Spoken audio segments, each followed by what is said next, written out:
So our general plan of attack is going to be, we're going to clamp off the fuel lines to get rid of any excess pressure in the fuel lines by running the generator until it runs out of fuel. Then we are going to remove power. Then we're just going to start taking it off, unbolt it, swap it out. We'll see what the plate looks like underneath it. I'd like to replace the plate, but I think that's going to be something we're going to have to do later. Clamp off the fuel lines here with a couple fuel line clamps. I just picked these ones up on Amazon. I think they're called Billy Tools. I can leave a link below, but they're pretty cheap, like 15 bucks. They come in a couple different sizes. So this will keep you from having to shut off all the fuel. Start up the generator and run it until it runs out of fuel. This will get the excess fuel pressure out of the lines, so you won't have diesel spraying in your face when you start to take the fuel hoses off. Unhook power to the fuel pump. I had to remove the coolant reservoir to really get at this, so if you have one there, just move it out of the way, and then get in there with your socket and start removing the bolts holding the fuel pump in place. After you get it unbolted, you can then pull the fuel pump out.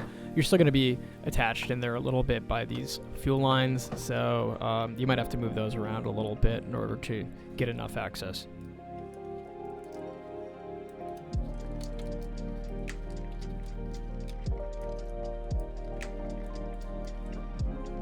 Apologies for the out of frame work here. All I'm really doing is removing the fuel lines from the old pump, placing them on the new pump, and then tightening those down with the clamps. It can really help to get those lines off, to just grab them with the pliers and twist a little bit. Let's bring a little bit of T9 here just to prevent rust and corrosion in the future. Connect the power cables and then place the pump in place. Make sure it all fits well, and then start ratcheting.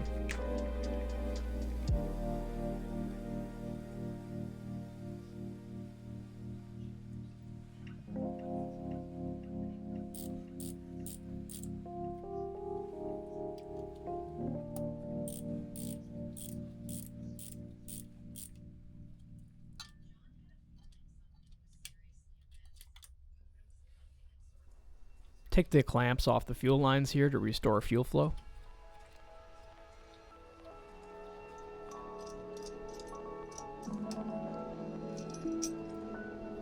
Reconnect power with the wiring harness.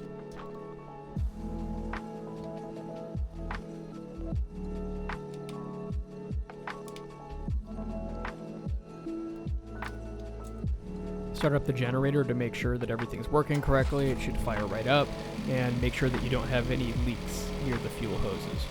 Wipe them down pretty good so you can see if anything's leaking.